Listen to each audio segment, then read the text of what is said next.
KV Rahul അവിടെ വിവരങ്ങളുമായിട്ട്. രാഹുൽ, നമ്മളൊക്കെ ഇനി കാത്തിരിക്കുന്നത് ഈ തണ്ണീർക്കൊമ്പനെ ലോറിയിൽ കയറ്റി കൊണ്ടുപോകുന്ന ദൃശ്യം, ആ ദൃശ്യം കാണാനായി അല്ലെങ്കിൽ ആ വാർത്ത കേൾക്കാനായി ഇങ്ങനെ കാത്തിരിക്കുകയാണ്. എപ്പോഴേക്കുണ്ടാകും? ഈ വെളിച്ചം സ്ഥാപിക്കാനുള്ള ശ്രമം എങ്ങനെ പുരോഗമിക്കുന്നു?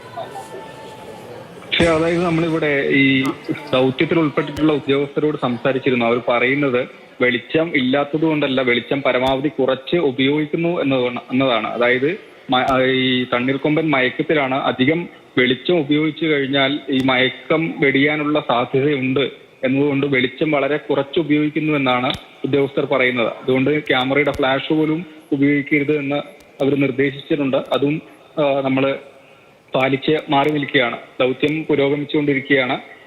വടം ഇപ്പോൾ ഏതായാലും പുറത്തേക്ക് എടുത്തിട്ടുണ്ട്.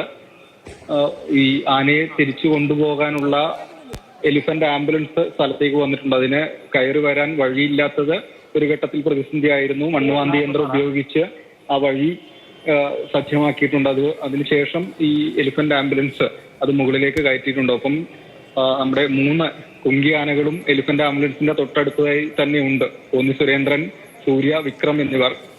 കുങ്കിയാനകൾ 3 പേരും വന്നത് ഏറെ കരഘോഷത്തോടു കൂടിയാണ് ആളുകൾ സ്വീകരിച്ചതെന്നാണ്. വളരെ സ്വീകാര്യതയുള്ള കുങ്കിയാനകളാണ്. നിരവധി ഇതുപോലെ ദൗത്യങ്ങളിലൊക്കെ പങ്കെടുത്ത് പേരെടുത്തിട്ടുള്ള കുങ്കിയാനകളാണ്. ഒരു കാലഘട്ടത്തിൽ നാട്ടുകാർക്ക് പേടി സ്വപ്നമായി ഒക്കെ നിന്നിരുന്ന ആനകളാണ് ഈ കുങ്കിയാനകളായി മാറിയിട്ടുള്ളത്. ഇപ്പോൾ എന്തായാലും അവര് വളരെ സ്വീകാര്യത ആനകളായി മാറിയിട്ടുണ്ട്. ഈ കോന്നി സുരേന്ദ്രനും വിക്രമും സൂര്യയും വന്നു നിന്ന് ആദ്യ ഫ്രെയിം തന്നെ ഓർക്കുകയാണ്. അത് തന്നെ കാണാൻ തന്നെ ഈ പറഞ്ഞതുപോലെ അവരുടെ ആരാധകർക്ക് മാത്രമല്ല എല്ലാവർക്കും കാണുമ്പോൾ തന്നെ ഭയങ്കര സന്തോഷമൊക്കെ തോന്നുന്ന, ഒരു ആവേശമൊക്കെ തോന്നുന്ന രീതിയിലായിരുന്നില്ല അവരവിടെ വന്നത് തന്നെ. തീർച്ചയായും 3 പേരും വന്ന സമയത്ത് തന്നെ 3 പേരും ഒരുമിച്ച് ഇങ്ങോട്ടേക്ക് ഈ ഗ്രൗണ്ടിലേക്ക് വരുന്നതിന് മുൻപ് തന്നെ ഇവിടെ നിന്ന് ഏകദേശം ഈ സ്പോട്ടിൽ നിന്ന് ഏകദേശം 200 മീറ്റർ അപ്പുറം മാറി വിക്രവും പാപ്പാന്മാരും എത്തിയിരുന്നു.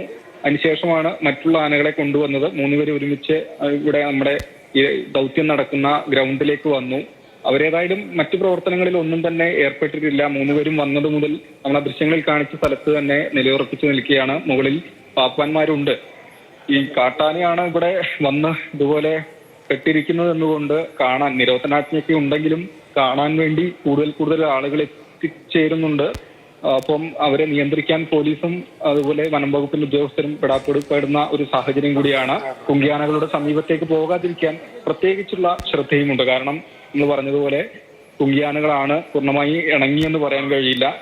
കാടിന്റെ സ്വഭാവം അതുപോലെ അവർക്ക് കിട്ടിയ ട്രെയിനിങ്ങിന്റെ ഭാഗമായുള്ള ഇണക്കം ഇത്ര മാത്രമേ ഉള്ളൂ. പൂർണ്ണമായും ഇണങ്ങിയ ആനകൾ എന്ന് പറയാൻ കഴിയില്ല. അതുകൊണ്ട് ഈ നമ്മുടെ 3 ആനകളുടെയും സുരേന്ദ്രന്റെയും സൂര്യയുടെയും വിക്രത്തിന്റെയും അടുത്തേക്ക് പ്രത്യേകം ആളുകൾ പോകരുത് എന്നുള്ള നിർദ്ദേശമുണ്ട്. പോലീസുകാർ അത് പ്രത്യേകം ശ്രദ്ധിക്കുന്നുമുണ്ട്. ഇനി നമ്മൾ ഈ ദൗത്യത്തിലേക്ക് വന്നു കഴിഞ്ഞാൽ 5:30യോടുകൂടി ആദ്യ മയക്കുവെടി ആനയ്ക്ക് കൊള്ളുന്നത്. അതിന് മുൻപൊന്ന് വെച്ചു, പക്ഷെ അത് കൃത്യമായി ലക്ഷ്യസ്ഥാനത്ത് എത്തിക്കാൻ കഴിഞ്ഞില്ല.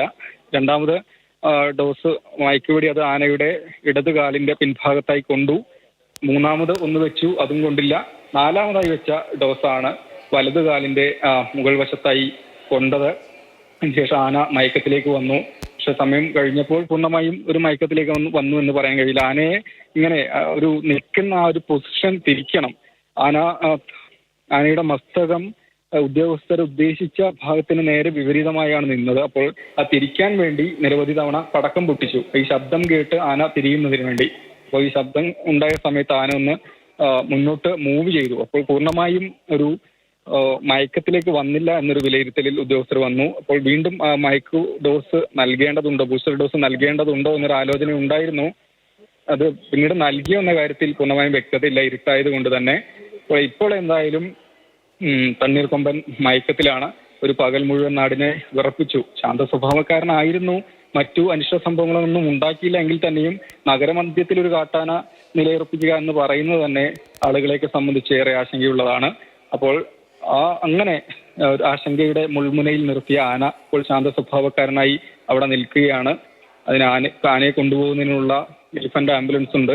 പറഞ്ഞതുപോലെ ആനയെ ആംബുലൻസിലേക്ക് കയറ്റുന്നതിന് അതേ സ്ഥലത്ത് അതുപോലെ തന്നെ നിലയുറപ്പിക്കുകയാണല്ലേ തണ്ണീർക്കൊമ്പൻ? അതെ. നമുക്കത് അങ്ങോട്ടേക്ക് കാണിച്ചു തരാനും കഴിയില്ല. അതുപോലെ ഇരുട്ടാണ്. നമ്മൾ നോക്കിയിട്ടും അതൊരു നേരിയ വെളിച്ചത്തിൽ നമ്മൾ കാണുന്നതാണ്.